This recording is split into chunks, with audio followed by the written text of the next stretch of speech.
What's going on? The Grave Consequences podcast. This is your boy Shane Swerve Strickland, but secretly, some people might refer to me as Killshot from Lucha Underground.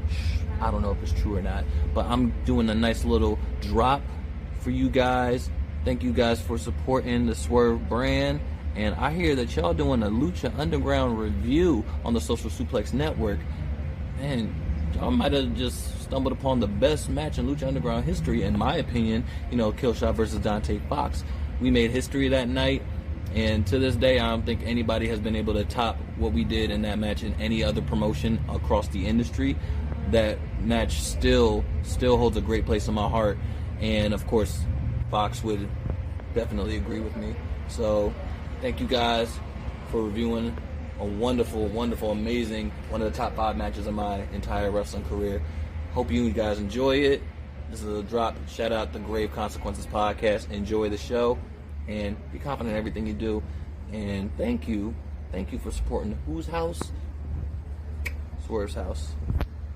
Hey there, folks, and welcome back to the Grave Consequences podcast. Of course, my name, as always, is still Caleb Baldwin. Follow me on Twitter at I am Caleb B. Of course, that is I am Caleb, and then another B. Follow my friend, co-host, and producer, Greg, at X Maserati. Follow the show at GC_cast. Check out every other great podcast here on the Social Suplex Podcast Network, and rate, review, and follow on Apple Podcasts. Of course, 5 stars is always appreciated. We're here to review Season 3, Episode 17 of Lucha Underground. The working title of that episode is The Gauntlet. And for those of you wondering, what movie are you reviewing on Eddie and Caleb's HeroCast to coincide with the release of this episode? And the answer to that is Ghost Rider Spirit of Vengeance. We have not yet recorded that episode because it is still Wednesday, May 11. So we're about 5 days until we review that episode. But, I look forward to it. Maybe some chi, maybe have a little fun with that. And I'm not thinking I'm going to get anything great here. I'm not thinking any like a Francis Ford Coppola or anything of that nature. But Greg, you want to just get right into this episode, man? Might as well. Hell yeah, dude. So the first thing we see here, and I hated to see this, we see that the former ace of the show, Prince Puma, in the S&M dungeon with Vampiro.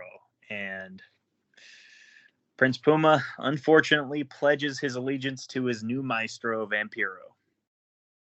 It's, we know where this is going. I mean, we've already seen it before, but now Puma's being initiated into the sex dungeon with fucking Vamp. Yeah. I mean, I know I don't know about you, but I'm trying not to shit on this, but yeah, Puma was doing okay. He was actually doing great. What exactly does Vamp provide him? I mean, I think they should have just gone with the thing like he was under mind control, like he couldn't help it, instead of making it a choice. Because as a choice, it's stupid. I suppose you could say it's a life debt because Vampiro did technically bring him back to life. Yeah, I think if they had said that more so, because it's you don't really die when you go into a coffin after losing. Man.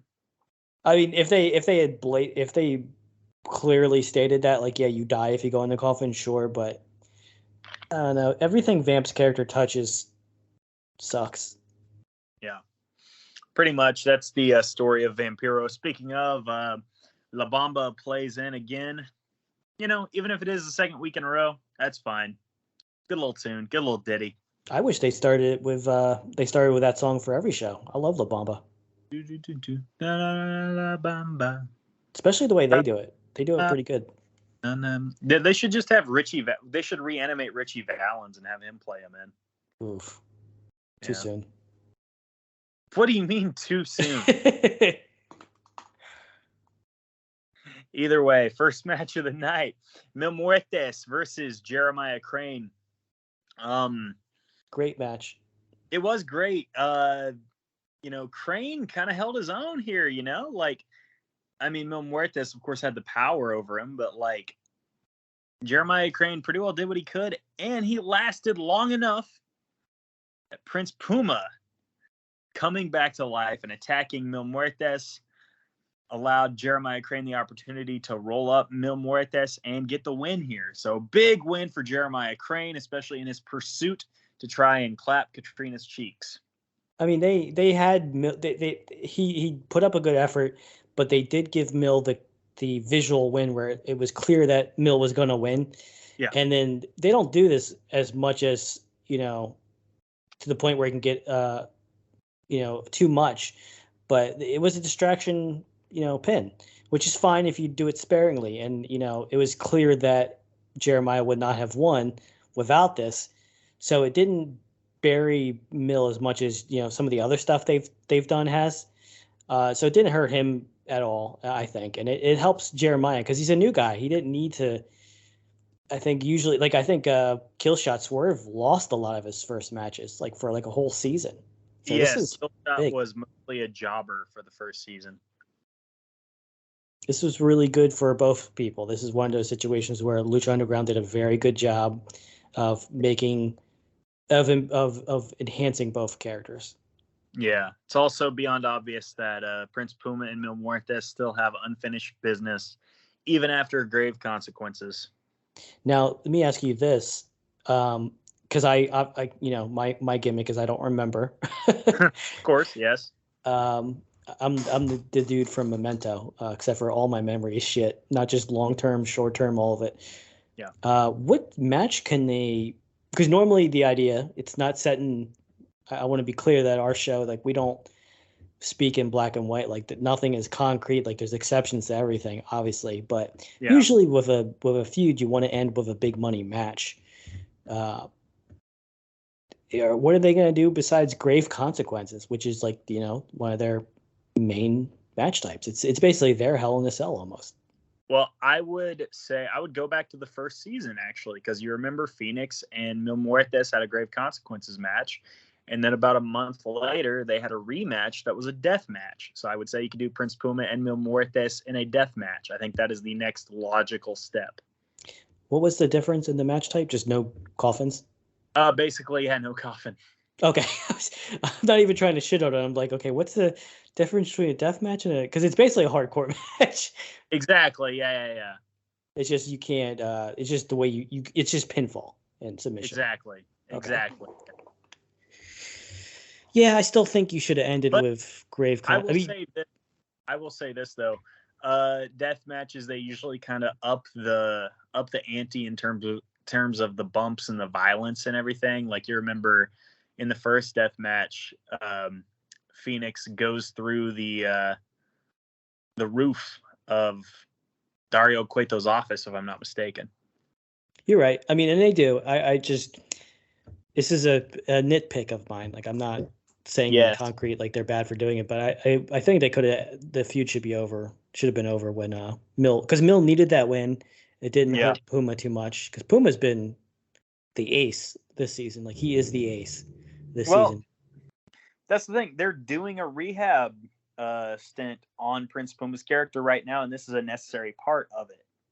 But is the rehab necessary? Because he's been fucking awesome. You know what I mean? This is kind of like the repackaging of Penta. I think they don't know when to do it. I mean, I guess I don't know. I mean, I'm not trying to nitpick or argue, but Puma was okay. Feel like they through their season 2 booking, they got Puma down to 60% of his potential. Now he's back up to 70, but we need to get him to 100. All right, we'll have to see if he does get. If he does surpass it, then it's fine. It's just, he was pretty much besides Matanza, I think he was the top guy. Yeah, for sure. And really, he needed his win against Ray is what he needed. Yes, and I'm saying that's where when he was at his lowest was when he lost to Ray. Yes, you're right. Yes. Now that being said, Sexy Star, she's in the back. She gets basically kind of confronted by Ricky Mandel. He's not being aggressive, but you do notice he's really big up in Johnny Mundo for some reason. He's even wearing a headband like him. And Ricky's like, hey, someone actually, someone gave you a gift. Maybe it's a secret admirer. who knows? Like, it's not mine, but who knows? And what did she get? Was it the spider again? It was a spider, yes, sir. So he's definitely playing like a Marty the Moth type of personality, mixed with like a Stan, like raising obsessed fan of Johnny Mundo. I didn't even think about the Stan aspect of it, but yes, for sure. I'm trying to relate to the younger audience because, as you know, I'm very with the lingo and all the acronyms that we use now. I was with it, and then they changed what it was, and I didn't get it. Mm-hmm. Very good Simpsons reference. Old yes, man. Dude, the kids love The Simpsons. Is it still going? Is it like been 40 years? I think it is still going, and yeah, they're coming up on like 35 years now, which is absurd. Yeah. Either way, let's go to a show that didn't last 35 years. Let's go back to Lucha Underground. Famous B tries to recruit Tejano, and Tejano's like, "I'm gonna kick your ass, dude." Yeah, his whole thing was like, you don't have a winning problem, you don't have a wrestling problem, you have an image problem, which, honestly is kind of a shoot. He's not wrong. Yeah, he's Tejano is awesome. Like, he's certified Tejano, good. Bring back the chaps and the cowboy hat. Yep. He should tag with Hangman Page. Yeah, exactly. I would agree.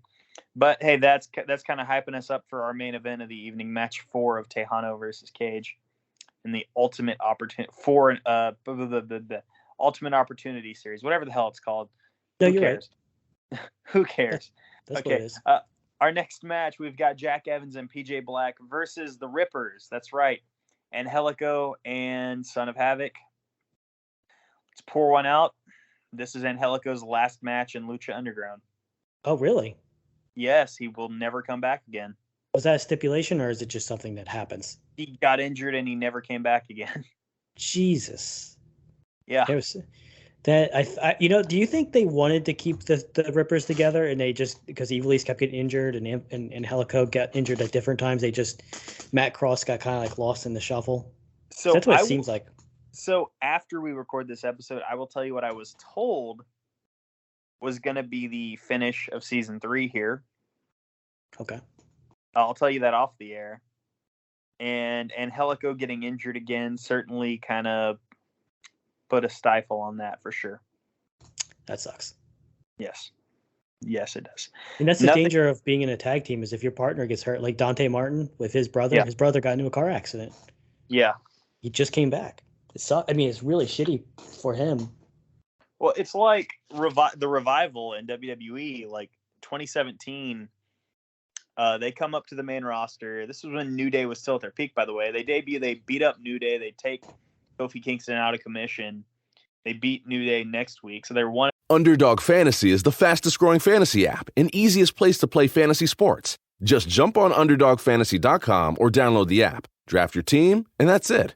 And if drafts aren't your thing, they also have a pick'em game where you can win 20 times your money in a single night. Use promo code RADIO, and Underdog will double your first deposit when you sign up with up to $100 in bonus cash. Deposit $100, get $100 free. That's promo code RADIO.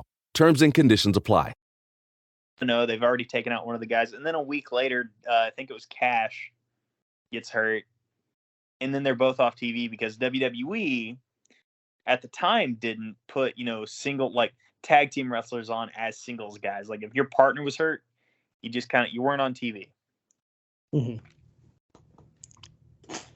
But no, I mean, Matt Cross definitely, like, he could use more screen time. He's definitely earned it. I mean,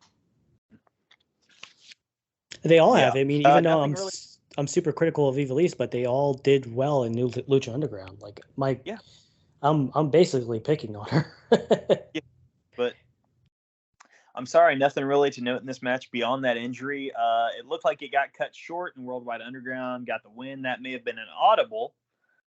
I would assume it was, because, look, I don't want to be too presumptuous here, but, like, we're about halfway through the season, and Angelico and Johnny Mundo to this point have not touched each other, like, outside, like, since the restraining order. No, this whole feud was very foggy in my memory. Like, I didn't remember where they're going with it. Angelico kind of is like off and on this whole season. I have a theory. Sure. And I'm so sorry to interrupt, but I have to get this out there.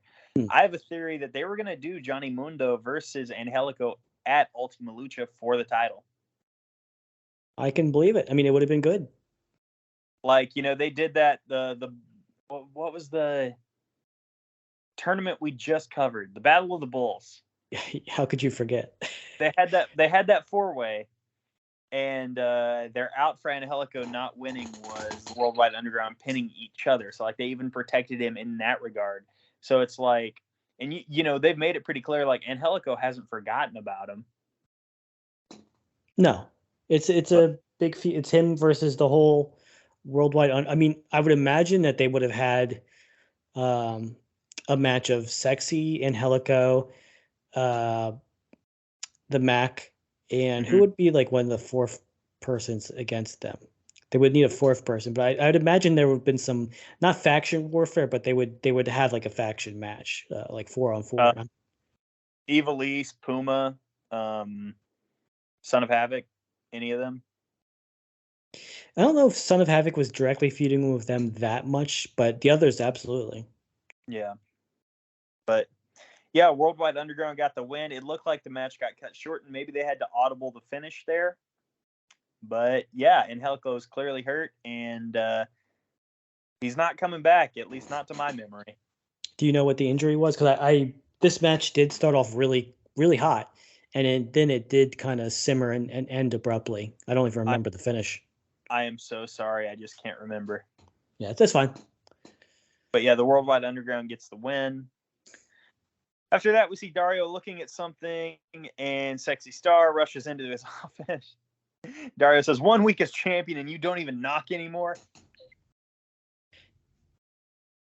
He's getting tired of people just barging in, which they all tend to do. I would be too, especially when you're doing the kind of stuff he's doing. Sexy wants Mariposa. Dario says, no mas. And he says, no, I just want to kick her ass. Yeah, you kind of feel she's a heel, but you kind of feel sorry for Mariposa a little bit. At least I did, because she didn't, as far as you know, she didn't do anything. Her whole gimmick isn't, the audience is usually smarter than the wrestlers. It's just, it's funnier that way. They do it on purpose because it's funny. But like, she's not tied to spiders. She's tied to moths and butterflies, because they always mix up butterflies and moths. But although, look, I'm going to be honest with you. I don't blame Sexy Star for blaming Mariposa. I mean, Mariposa did kidnap her. Yes, that's true. So I suppose it makes sense. Our main event tonight, Tejano versus Cage. This is really short, and it ends after Cage runs into a turnbuckle, eats a sit-out powerbomb from Tejano, and Tejano gets the win. This is like inside 4 minutes. It was kind of a steal. He got like a flash win on or a high speed win against Cage. I mean, they're basically building Tejano to be a threat after losing. So yes, it's a very interesting feud. The way they do it well, I think. They do. I would agree. Tejano wins. He's got all the momentum. Cage is busted open. He's like bleeding, just like JR would say, bleeding like a stuck pig. And series is tied. Can't wait till match 5. Then I don't have to wait long. Dario Cueto comes out of his office right after, and he announces match 5 is going to happen right now. We go to commercial. We come back. Dario Cueto says, oh, by the way, anything goes. This whole feud was interesting because it starts off with Cage being the clear favorite. He's such a favorite that he wins the first 2 relatively easily. Then Tejano steals the third one. Then he flash pins Cage to make him he's a credible challenger. And now he's clearly he went from the underdog. Now Cage is, because Cage has been busted open. He just lost the match. Yeah. It's an interesting flip that they do between the two characters in the amount of not in a relatively short amount of time, because it's been weeks where they didn't wrestle, but feud wise, like it's flipped very quickly. Like I think you could take this as someone that's not in the industry, someone who's not a booker, someone that's, that's what people would say for anyone that is a critic about, like, you don't know what you're talking about. But I think you could put some value in, like, hey, this is how you change roles for a wrestler effectively, how you switch the dynamics. I think they did an incredible job. Yeah. Cage is, like I said, bleeding like a stuck pig. I mean, he's lost all momentum. Now he has to win this match. He doesn't have any room for margin for error. Like, it's just gonna, man, like, Cage it's gut check time. And hopefully this isn't an Atlanta Braves 2020 and LCS situation. Like, you had the lead and blew it. But, like, we'll see, man. This match, I wrote down first two words: absolute physicality.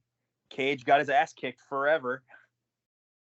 This was a fight. This was a brawl. I mean, this is more of a good thing for both guys. Like, I mean, by the end of this feud, they both were enhanced. Like, not just Tejano, but Cage. It's just like, I know I say this a lot, but this is the one thing that Lucha, like, as critical as we are of some of the dumb shit they do a really good job of building people up. Yeah, absolutely. Absolutely. Oh, man. If you wanted proof that Cage was a machine, see him go through everything he went through, and then he still hits Weapon X, aka the Drill Claw, and he gets the win. It's funny because you say that, if there's any question if he's a man or a machine, because there was one Striker commentary where he was saying, he said, well, if there was any question as whether he was a man or a machine, that's clearly blood, not oil. Wow. Thanks, Dad.